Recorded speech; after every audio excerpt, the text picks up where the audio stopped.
From the moment she stepped onto the grounds of the Hawthorne mansion, Sofia knew that place wasn't for her.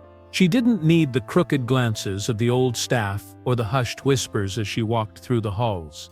The scent was enough, an artificial aroma of expensive flowers mixed with the weight of generations of power and silence. It was as if luxury carried with it the promise that no one there would ever admit a mistake, and she was the mistake.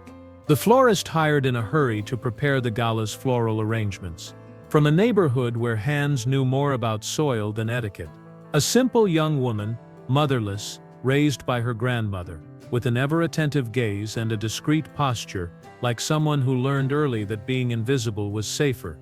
That night, however, she couldn't go unnoticed. The rain had begun timidly, just a whisper against the tall windows, when Sofia realized the company van wouldn't pick her up on time. Everyone else had left. The mansion was empty, or almost, and it was then, as she entered the living room to wait, hands still dirty with pollen, that she saw him, sitting alone by the fireplace, a glass of whiskey in hand, gaze lost in the flames. Henry Hawthorne, the heir. The same man everyone feared to displease. The same man everyone said bore the family name as a sentence, not a privilege. She thought of turning back, but her steps had already been heard. What followed wasn't a romance. It was a collision of two fractured worlds. He spoke of insomnia, of parties where no one told the truth, of nights so silent that luxury seemed to scream. She spoke of flowers, of pain, of longing for her grandmother. And before they realized it, they were no longer boss and employee. They were just two young people sitting in a room too large, too empty, trying for a few minutes to forget where they came from. The closeness was natural, almost without words. A touch on the face, an hesitant kiss, and at the end of the night, when Sofia left without saying goodbye, heart pounding and the smell of the fireplace on her skin, she thought it would be buried with the dawn. But weeks later, as she washed buckets at the flower shop and ignored the growing nausea, she understood she had carried something with her, something small, fragile, growing in silence, that would change everything. The test was positive, before she could even take a deep breath. Pregnant, with the Hawthorne heir. And so began the story no one would believe if it weren't real. For days Sofia tried to keep control. She kept working at the flower shop, despite the dizziness and the metallic taste that rose in her throat every morning. She hid the news like someone protecting a lit candle in a storm. Only her old photo box, kept in the nightstand drawer, knew the secret. Among the faded childhood pictures, she had placed the first ultrasound, a black and white blur surrounded by silence. But the Hawthorne world wasn't made of silence. It was made of surveillance. It didn't take long for her name to appear in the wrong places. A routine checkup at a neighborhood clinic was enough. The receptionist mentioned it to her niece. The niece posted something too innocent on social media, and within hours, Evelyn, the cold, meticulous woman who handled the family's delicate affairs, had Sofia Rivera's complete file in her hands. Medical data, address, school history, consumption habits, and the information that would seal her fate, the pregnancy. The next morning, a black car stopped in front of the flower shop. Sofia saw the vehicle's reflection in the display window and felt a knot in her stomach. 3 men got out of the car. They wore impeccable suits, with the stiffness of those who never had to run. One of them called her name. She tried to deny it, but that name was no longer hers. It was already linked to theirs. The drive to the mansion was silent. There were no explanations, not a kind gesture, only the sound of tires on the wet asphalt, and her heart's accelerated beats. When the main door opened, Sofia didn't see a home. She saw a golden labyrinth, where everything seemed too beautiful, too clean, too fake. Evelyn greeted her at the entrance. No welcoming words, no smiles, only orders. East wing, room prepared, new clothes, medical appointment scheduled, security reinforced, and above all, discretion. Sofia could be inside the house, but she wasn't part of it. She was a forced guest, a piece to be controlled. The room was large, elegant and empty of soul. Long silk curtains blocked the view of the garden. The bed seemed to have been made by hands that had never slept there. Everything was so perfect it hurt. She walked in circles, opened the drawers, leaned on the polished wood of the dresser as if searching for a crack, but everything there had been designed not to break, except her, and that very night, as silence spread through the halls, Sofia heard footsteps outside, firm familiar steps, which stopped at the door and hesitated for a second before knocking. When she opened it, she found Henry, out of his suit, without arrogance, just a man with shirt sleeves rolled up, and eyes full of things that couldn't be put into words. But she didn't smile. The life growing inside her wasn't a sweet memory. It was a living reminder that no one asks a flower if it wants to be born in an open field or poisoned ground. It just grows, and resists. On the third day, Henry appeared at the bedroom door, not as the arrogant heir from the party garden, but as someone with too many questions and too few answers. "Can I come in?" Sofia was turned away, filling a glass with water. She didn't answer, but she didn't stop him. He entered slowly. He wore a simple shirt, no tie. Still there was something stiff about his shoulders, as if his own house was slowly devouring him. "I heard about the meeting with my father," he said. "It's none of your business," she replied, without looking at him. "Perhaps not, but I didn't know they were going to." She turned around. "That they were going to try to silence me, control me as if I were collateral damage." He swallowed. He couldn't look her in the eyes for long. "I'm also a piece on this board, Sofia. Don't you think my father forces me to play? No, I think you accept the rules too easily." Silence. He walked to the window. The garden looked peaceful, but as she well knew, peace there was always conditional. "I never wanted this to happen like this," he murmured. "But it did. And the baby? He's fine, despite everything. Can I go with you to the next appointment?" She hesitated. For the first time, he didn't seem to be wearing a mask. There was only exhaustion, and a glimpse of true desire, perhaps the first. He wanted to be part of something, even if he didn't know how. "You can," she said finally. "But no cameras, no lawyers, no Evelyn." He nodded. On the day of the appointment, Henry appeared in the lobby with the car ready. No chauffeurs. He wanted to drive himself. When they arrived at the clinic, they sat side by side in the waiting room. She read an old magazine. He stared at the floor. When the sound of the baby's heart filled the ultrasound room, Henry held his breath, and for a second his eyes welled up, as if something cracked open the emotional castle his father had forcibly built. Back at the mansion, Sofia went to the indoor garden. It was empty, but his gesture at the clinic kept pounding in her head. It wasn't much, but it was real. Later she found a small vase with freshly planted flowers at her bedroom door. The soil was still damp. There was no card. She looked around. Nothing, but she smiled. For the first time, the gesture wasn't a contract. It was an attempt, and when she opened her bedroom window, the cold wind that entered seemed to whisper something simple. Even where everything is watched, something can bloom, if it's true. The next morning, Sofia went down for breakfast. The table was set, but only Evelyn was there, organizing documents, as usual, with a more austere expression than usual. "Mr. Thomas is in the main living room," she announced without looking up. "He asked for both of you to be there at 10. Sofia felt her stomach churn. Promptly, she entered.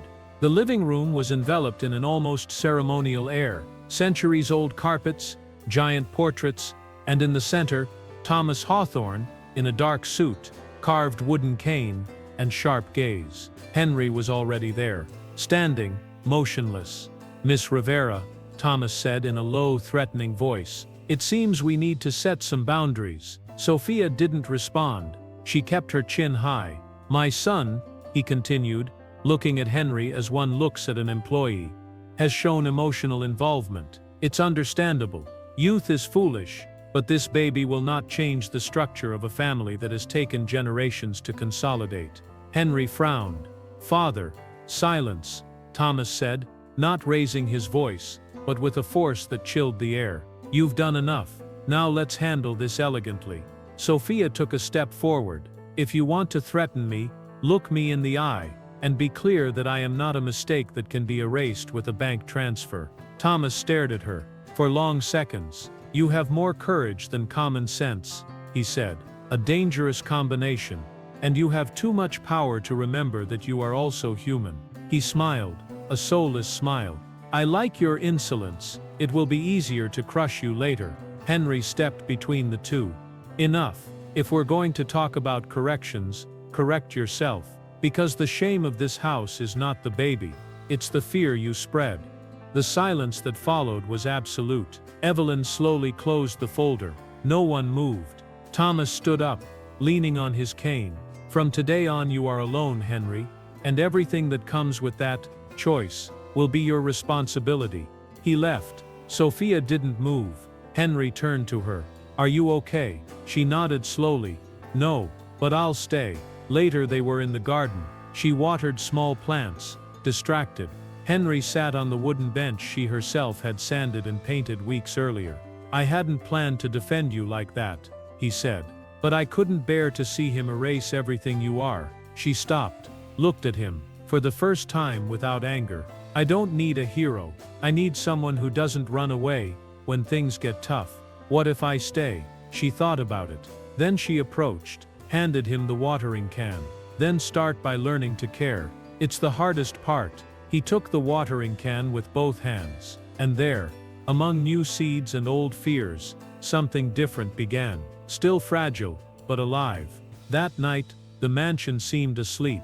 The sound of footsteps echoed differently, as if the halls themselves had decided to keep silent. Sofia walked barefoot towards the greenhouse, drawn to the only part of the property that still seemed alive.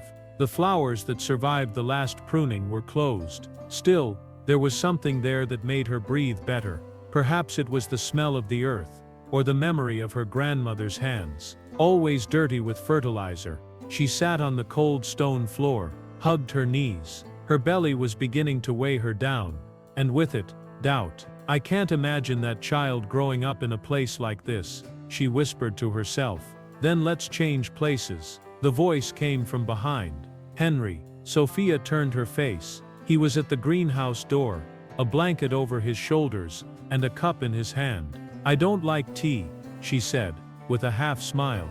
"It's warm milk with honey. My mother used to make it when my father broke things." Sofia watched him for a few seconds. Then she accepted the cup. Their hands touched for a brief moment, and neither of them said anything. "You know," she said, drinking slowly, "for a while, I thought my life was going to be flowers, order lists and customer messages on my phone. And it was fine, simple, honest. And now," she looked at him, in the eyes, without looking away, "now it's like I've been ripped from myself, and put on a board where no one has explained the rules to me." Henry lowered his gaze. "I feel that way too, ever since I was a child, as if everything was written, and I just had to follow the script." Silence. "You don't look like an heir," she commented. "And you don't look like someone who's afraid." She laughed. She really laughed. "For the first time in weeks. I'm terrified. I've just learned not to let it stop me." Time passed unhurriedly. They spoke little. They stayed there, sitting, with the steam from the milk slowly rising, and the smell of damp earth covering everything. When they returned, he walked half a step behind her, as if he still didn't know his place by her side. At the bedroom door, she turned. "Good night, Henry." He hesitated. Then he replied, "Good night, Sofia." And he stayed there for a few seconds, as if he didn't want to leave. But he left, in silence, with something in his chest that wasn't there the day before. In the darkness of the room, Sofia caressed her belly with her fingers. "Everything will be fine, right?" she murmured. "Mommy is trying. And he is too." The baby didn't respond, but it moved, as if understanding more than it should.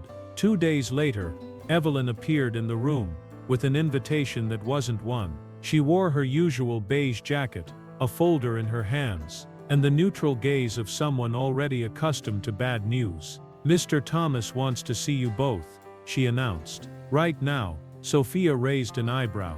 "Both of us." Evelyn nodded. Minutes later, they were in the main library, a room that felt more like an ancient courtroom. Tall bookshelves, cold light, leather chairs that seemed to scream status. Thomas Hawthorne, stood with his back to the window, hands behind his back, like a general before a battlefield. "Sit down," he said without looking. Sofia didn't obey. Neither did Henry. "What do you want?" the son asked, in a low, controlled tone.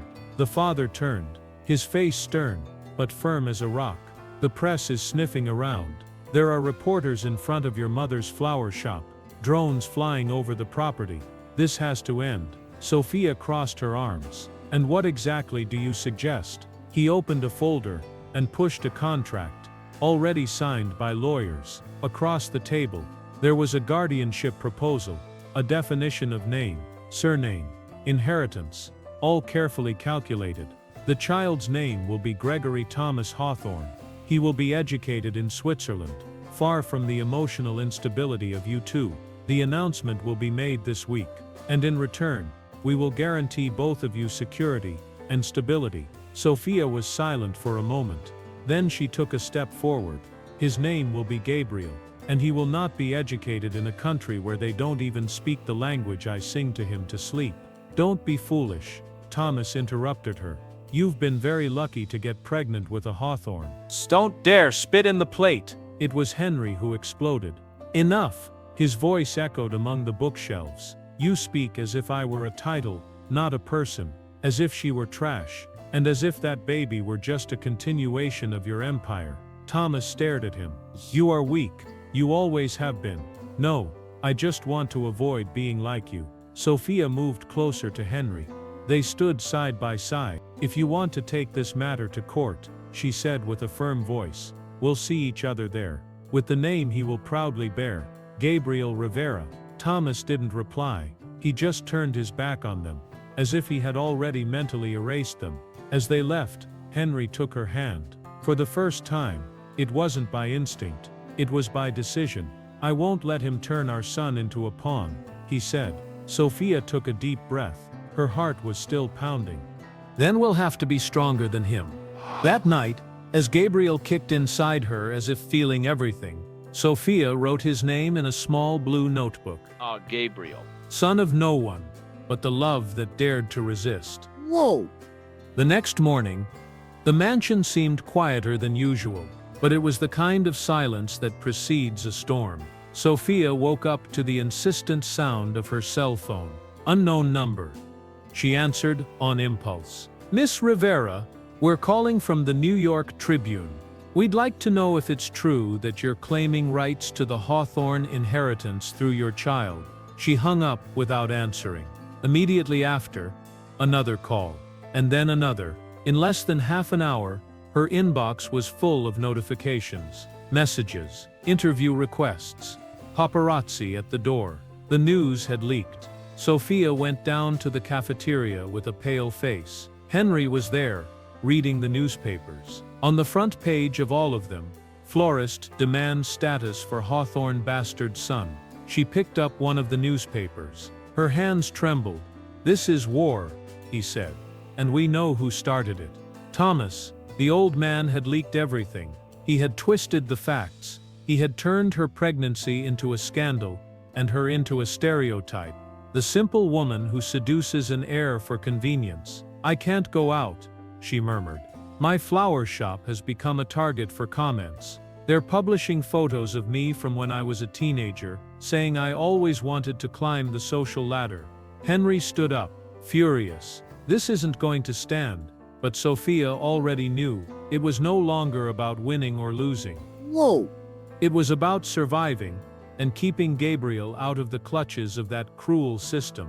Whoa!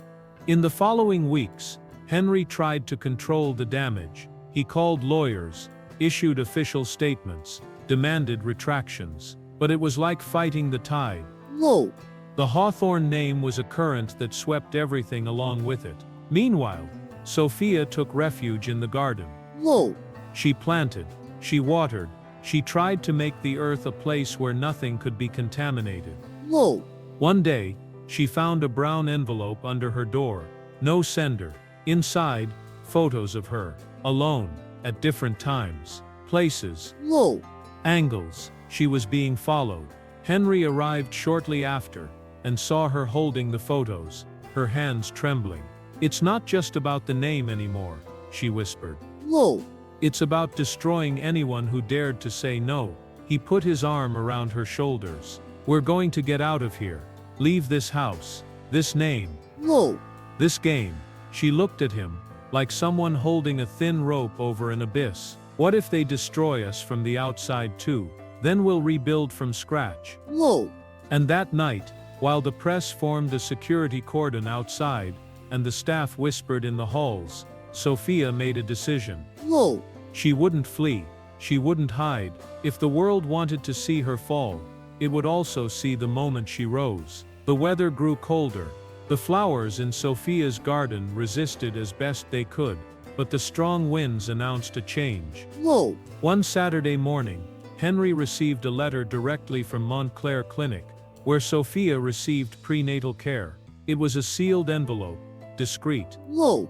He found it strange because he had never requested anything. Opening it, he found a medical report with an official seal and technical language. No. At the bottom of the page, a bold sentence jumped out like a knife. Tests indicate genetic incompatibility with the supposed father. E. Froze. For a moment everything around him faded. The mansion, the garden. The trust. Only that sentence remained. Cold, scientific, devastating. Henry closed the folder with trembling hands and left the office. He found Sofia in the greenhouse, kneeling among lavender pots. No. Her hair tied up haphazardly and her blouse stained with dirt. We need to talk, he said quietly. Sofia slowly got up, wiping her hands on her pants. No. What happened? He handed her the report. She read it. She turned pale. No. Then she blushed. Then she hardened. Do you believe that, Sofia? I don't know what to believe. She dropped the paper. Oh. The floor seemed to give way beneath her feet. No. Do you think I lied to you? That I carried another man's child and used your last name? I'm not saying that. I want to understand. She pulled away, as if the air around her had become toxic. Of course. Because it's easier to doubt me than to think this is another one of your father's games. I haven't involved my father in this. Henry. E. You don't have to involve him. E. He's involved in everything. He tried to touch her. She recoiled. The baby is yours. And if you can't feel it, it doesn't matter what a piece of paper says. Sofia left the greenhouse in silence. But inside, she was screaming. Later that same day, Henry confronted Evelyn. He showed her the report. Ooh. For a second she hesitated. Where did this come from? He demanded. Mr. Thomas requested it. No. He ordered samples to be taken without your knowledge. No. And it seems they falsified the final data. Henry closed his eyes. Now everything made sense. The timing, the seal, the coldness. His father was willing to do anything. He went to her room that night. He knocked on the door. There was no answer. He entered. Sofia was sitting on the edge of the bed, her face turned towards the window. Oh. You have every right to hate me, he said. But you need to know it was my father. He falsified everything. Even the report. She didn't respond. The tears had already dried. If you want to leave. No. I understand, but I want to stay. And if you let me. No. I will show you that this time I am on your side. Sofia turned her face. No. Her gaze was exhausted, but alive. Then start by shutting up. No. And listen to me. And for the first time Henry listened. Every word, every pain, every truth. Without defending himself. Without justifying himself. And in that early morning, amidst catharsis, old pains, No. and promises that didn't sound like promises, something changed. It wasn't forgiveness yet, but it was love, the kind that resists even the cruelest doubt. No. The following weeks were a mutual effort to rebuild something that had never been solid. No. Sofia and Henry were closer. There was still silence between them, but now it was comfortable, complicit. No. The baby grew. The doctor smiled at every appointment. No. And around them, something improbable bloomed. Hope. But Thomas Hawthorne doesn't disappear. He retreats. Reorganizes. No. And attacks. No. That early morning, the mansion slept in silence. The wind howled outside, Whoa. And inside the West Wing room, Sofia got up to drink water. Whoa. She felt hot, slightly dizzy. Whoa. Passing through the corridor, she noticed a strange smell in the air, smoke. She rushed downstairs. Her eyes widened as she saw the greenhouse in flames, the windows exploding one by one. The fire licked the central living room curtains as if it already knew the way. She screamed for Henry. Henry. Henry. Wake up. He emerged from the hallway, confused, shirtless, coughing. What's happening? Fire. It's real. He ran. Grabbed the extinguisher, but there was no time. The fire devoured the mahogany floor. It crackled like breaking bones. The lights flickered. The east wing began to burn again, for the second time in less than a year. Sofia had already grabbed the baby's bag. She trembled. She protected her belly like a human shield. This way, Henry shouted, opening the side hallway. But something stopped him. In the distance, a scream. It was one of the employees, trapped upstairs. Go with her, He ordered Evelyn. who had woken up and appeared on the stairs. In a panic, Sofia tried to protest, but he was already running upstairs, into the smoke. The mansion became an inferno. Whoa. Part of the roof collapsed. The fire rose alive, untamable. Sofia was led out the back. She coughed incessantly. Evelyn held her by the shoulders, but Sofia's mind was elsewhere. Henry. Minutes later, when the firefighters had already surrounded the property, a silhouette appeared on the balcony. It was him. He carried the employee over his shoulders. His face was gray with soot, his skin marked by slight burns, but his eyes were open, fixed, alive. He's out, Sofia shouted, running towards him. She hugged him, even before the paramedics arrived. There, amidst sirens and embers, she knew she could trust him. That night, they lost half the mansion. The garden, the library, and the matriarch's portrait, the one that always watched them in silence, burned completely. As a symbol of something that finally dissolved, the absolute control of the Hawthornes. Later, at the hospital, Henry told everything. It was my father, he said. I discovered a payment to a former gardener of the house. He planned everything. The fire, the fake report, the attempt to buy us off. And what are you going to do? What I should have done years ago. Henry went to the police station. He filed a complaint. He broke the family's silence. The newspapers didn't forgive him. Heir exposes Hawthorne Empire's dirty laundry, read the headline. But he no longer cared about reputation. He cared about the truth. And her, the legal process against Thomas Hawthorne, was slow, but relentless. With the evidence laid bare, the threats came to light. Arson, attempted bribery, legal coercion. The Hawthorne fortune reeled. But for the first time, the pillars that supported that name crumbled, not because of scandal, but because of truth. Thomas fled the country. An international search warrant was issued. Evelyn, who also knew more than she let on, resigned from her position and left the property with a single note. Thank you for not repeating your story. The mansion, devastated, remained standing, but with no rush to be restored. Henry decided that the East Wing would remain in ruins, not out of neglect, by choice. I want to remember, he said. That burning down was the best thing that could have happened to us. Sofia walked slower now. The baby grew. Each ultrasound was a small miracle.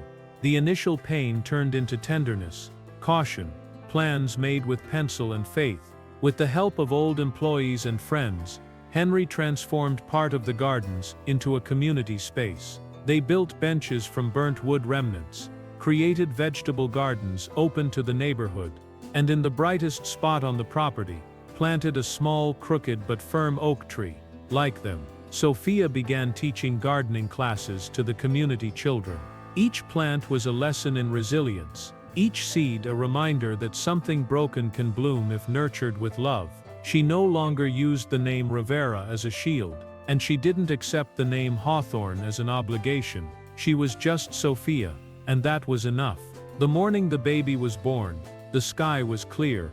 There was no hurry, no urgency. Just the quiet sound of leaves rustling and a breeze coming through the window of their new home, a cabin at the back of the property, built with recycled materials and curated memories. Gabriel arrived with open eyes, brown skin, small but determined hands. He cried little. He took a deep breath, as if to say, "I survived the fire too." Henry held his son like someone holding a new self. In silence, he kissed his forehead. Then he looked at Sofia. "You are stronger than I will ever be," he said. "It's not strength," she replied.